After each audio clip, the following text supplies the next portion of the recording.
사건 사고입니다. 한 주택 앞 창고에서 뿌연 연기가 피어오릅니다. 창고 입구와 마당에는 불을 진화하러 온 소방대원들도 보이는데요. 어젯밤 11시 20분쯤 경남 함양군 서상면의 한 주택 창고에서 불이 난 겁니다. 불은 약 1시간 반 만에 진화됐지만 이 불로 홀로 거주하던 80대 여성이 얼굴과 등에 화상을 입고 병원으로 옮겨졌고 창고 일부와 내부 집기류가 불에 타 소방추산 500만 원의 재산 피해가 발생했는데요. 소방당국은 목재 보관 창고에서 불이 시작된 걸로 보고 정확한 화재 원인을 조사하고 있습니다. 다음 사건입니다. 흰색 차량 한 대가 형체를 알아볼 수 없게 찌그러져 있습니다. 앞좌석 부분은 거의 반으로 접힌 듯한 모습인데요. 오늘 새벽 0시 반쯤 부산 강서구 녹산동 성산 삼거리에서 술에 취해 SUV 차량을 운전한 30대 남성이 교통섬에 있던 신호등을 들이받은 겁니다. 사고 충격으로 교통섬에 있던 표지판은 이렇게 쓰러졌는데요. 이 사고로 운전자가 크게 다쳐 병원으로 옮겨졌지만 생명에는 지장이 없는 걸로 전해졌습니다.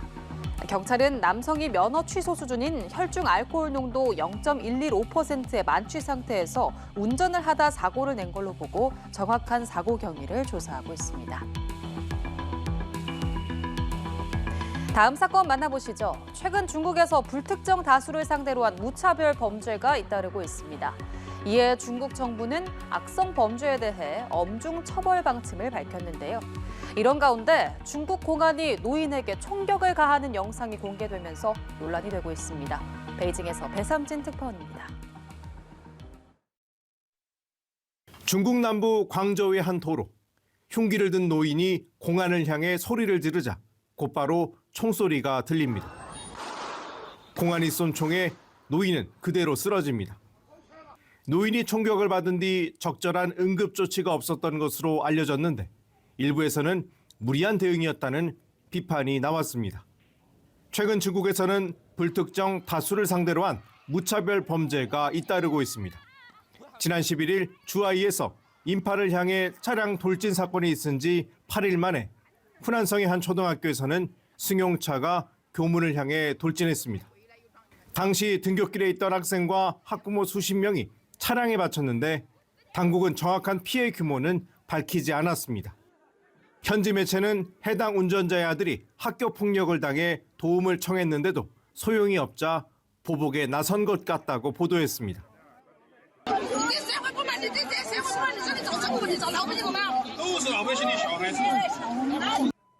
지난 16일에는 졸업시험 탈락과 낮은 인턴 급여 불만에 직업학교 학생이 묻지마 흉기 난동을 벌여 8명이 숨지고 17명이 다쳤습니다.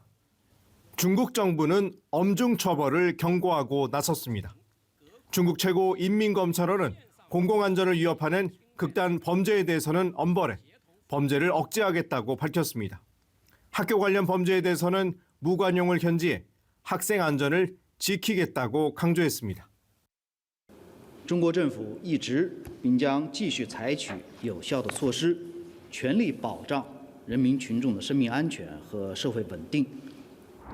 중국은 촘촘한 감시망에 칼 구매 시 실명제까지 도입해 시행되고 있는데 최근 경제사회적 불만이 불특정 다수를 겨냥한 범죄로 표출되고 있다는 분석이 제기되면서 불안감이 커지고 있습니다.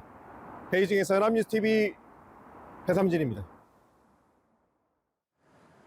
마지막 사건은 미국으로 가보겠습니다. 미국 서부 지역에 폭탄 사이클론으로 불리는 강력한 폭풍우가 강타했습니다.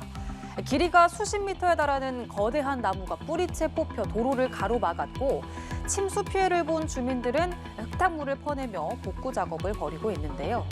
이번 폭풍으로 2명이 숨지고 최소 52만 가구가 정전되는 등 피해가 잇따르고 있습니다.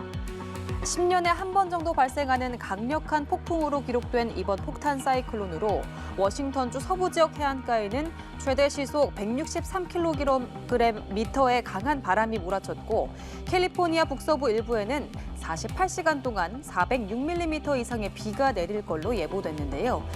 미 기상청은 이번 주말까지 생명을 위협할 수 있는 폭우와 홍수가 이어질 거라고 예상했습니다. 지금까지 사건 사고였습니다.